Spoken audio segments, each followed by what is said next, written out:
জওহরলাল নেহেরু ছিলেন একজন ভারতীয় ঔপনিবেশিক বিরোধী জাতীয়তাবাদী, রাষ্ট্রনায়ক, ধর্মনিরপেক্ষ মানবতাবাদী, সামাজিক গণতান্ত্রিক এবং লেখক, যিনি 20 শতকের মাঝামাঝি সময়ে ভারতের একজন কেন্দ্রীয় ব্যক্তিত্ব ছিলেন।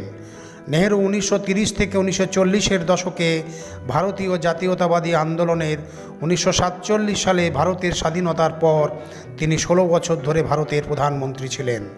নেহেরু 1950-এর দশকে সংসদীয় গণতন্ত্র, ধর্মনিরপেক্ষতা এবং বিজ্ঞান ও প্রযুক্তির একটি আধুনিক জাতি হিসাবে ভারতকে শক্তিশালীভাবে প্রভাবিত করেছিলেন। জওহরলাল নেহেরু ভারতের স্বাধীনতা আন্দোলনের প্রভাবশালী নেতা এবং মহাত্মা গান্ধীর রাজনৈতিক উত্তরাধিকারী। 1947 সালে স্বাধীন ভারতের প্রথম প্রধানমন্ত্রী তিনি। 1947 সাল থেকে 1964 সাল পর্যন্ত আমৃত্যু প্রধানমন্ত্রীর দায়িত্ব পালন করে গেছেন তিনি। নেহেরু ছিলেন ভারতীয় জাতীয় কংগ্রেসের অন্যতম প্রধান নেতা। আন্দোলনের মূল ধারায় দেশের বুদ্ধিজীবী ও যুবকদের আকৃষ্ট করেছিলেন তিনি। এছাড়া 1930 থেকে 1940-এর দশকে ভারতের স্বাধীনতা আন্দোলনের অন্যতম প্রধান নেতার ভূমিকাও পালন করেছেন জওহরলাল নেহেরু। জওহরলাল নেহেরুর জন্ম 1889 সালের 14ই নভেম্বর ব্রিটিশ ভারতের এলাহাবাদে এক কাশ্মীরি ব্রাহ্মণ পরিবারে। কাশ্মীরি পণ্ডিত সম্প্রদায়ের সঙ্গে তার যোগাযোগের কারণে পণ্ডিত নেহেরু নামেও পরিচিত ছিলেন। ভারতীয় শিশুরা জওহরলাল নেহেরুকে চেনে চাচা নেহেরু হিসেবে। এ কারণে নেহেরুর জন্মদিন ভারতে পালিত হয় শিশু দিবস হিসাবে। জওহরলাল নেহেরুর বাবার নাম মতিলাল নেহেরু। মা স্বরূপরানী ছিলেন মতিলাল নেহেরুর দ্বিতীয় স্ত্রী।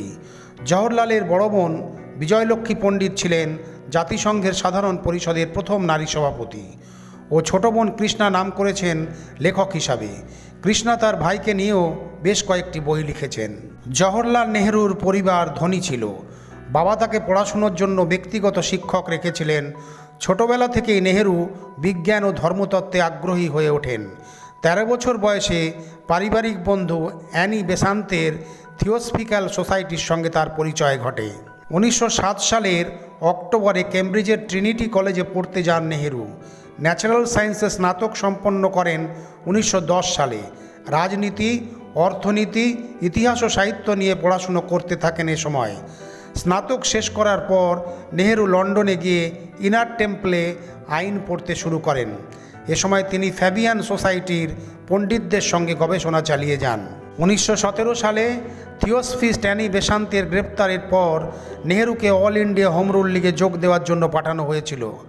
ব্রিটিশ সাম্রাজ্যের মধ্যে স্বশাসন পাওয়ার জন্য নিবেদিত একটা সংগঠন ছিল সেটা। 1919 সালে জালিয়ানওয়ালাবাগে এপ্রিল মাসে ব্রিটিশ সেনারা হাজার হাজার নিরস্ত্র বেসামরিক নাগরিকের উপর গুলি চালান। ওই সময় পাশ করা আইনের বিরুদ্ধে নাগরিক প্রতিবাদের কারণেই অমন হত্যাকাণ্ড চালানো হয়েছিল। ওই আইন বিনা বিচারে সন্দেহভাজন রাজনৈতিক শত্রুদের আটকের অনুমতি দিয়েছিল। ভারতের অমৃতসরে গণহত্যায় 379 জন ভারতীয় নিহত এবং 1000-এরও বেশি আহত হয়েছিলেন। এই ঘটনায় নেহেরু এতটাই ক্ষুব্ধ হন যে ভারতের স্বাধীনতার জন্য তার সংকল্প হয়ে ওঠে আরও দৃঢ়। 1920 থেকে 22 সালে মহাত্মা গান্ধীর নেতৃত্বে অসহযোগ আন্দোলনের সময় নেহেরু ব্রিটিশ সরকারের বিরুদ্ধে বিভিন্ন কর্মকাণ্ডের জন্য প্রথমবারের মতো কারারুদ্ধ হন। পরবর্তী 2.5 দশকে তাকে কারাগারে থাকতে হয়েছিল 9 বছর।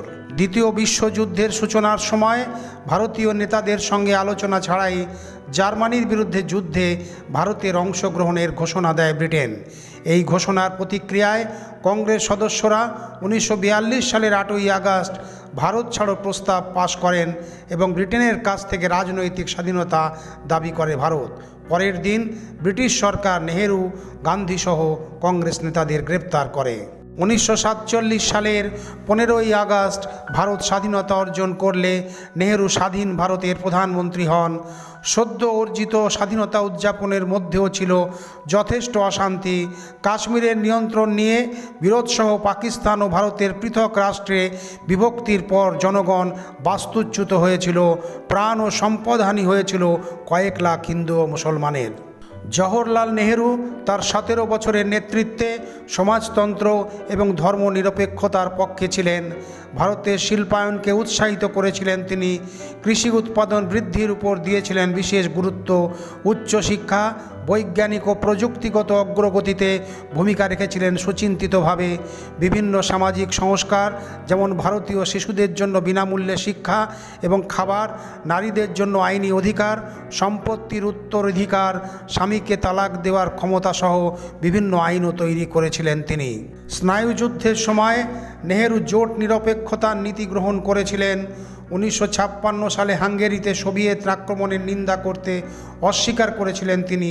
তবে পরবর্তী সময়ে 1962 সালে চীন যখন ভারতের উত্তর সীমান্তে আক্রমণ করে তখন তিনি বিদেশি সাহায্যের অনুরোধ করেছিলেন, ফলে সমালোচিত হয়েছিলেন নেহেরু। স্নায়ুযুদ্ধের সময় নেহেরু জোট নিরপেক্ষতার নীতি গ্রহণ করেছিলেন। 1956 সালে হাঙ্গেরিতে সোভিয়েত আক্রমণের নিন্দা করতে অস্বীকার করেছিলেন তিনি। তবে পরবর্তী সময়ে 1962 সালে চীন যখন ভারতের উত্তর সীমান্তে আক্রমণ করে তখন তিনি বিদেশি সাহায্যের অনুরোধ করেছিলেন, ফলে সমালোচিত হয়েছিলেন নেহেরু। লেখক হিসাবেও নেহেরু ছিলেন বিশিষ্ট।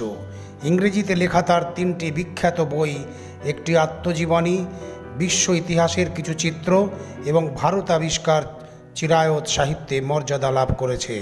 চীন ভারত যুদ্ধ নেহেরুর স্বাস্থ্যের উপর ক্ষতিকর প্রভাব ফেলেছিল, ফলে 1964 সালের জানুয়ারিতে তার গুরুতর স্ট্রোক হয়।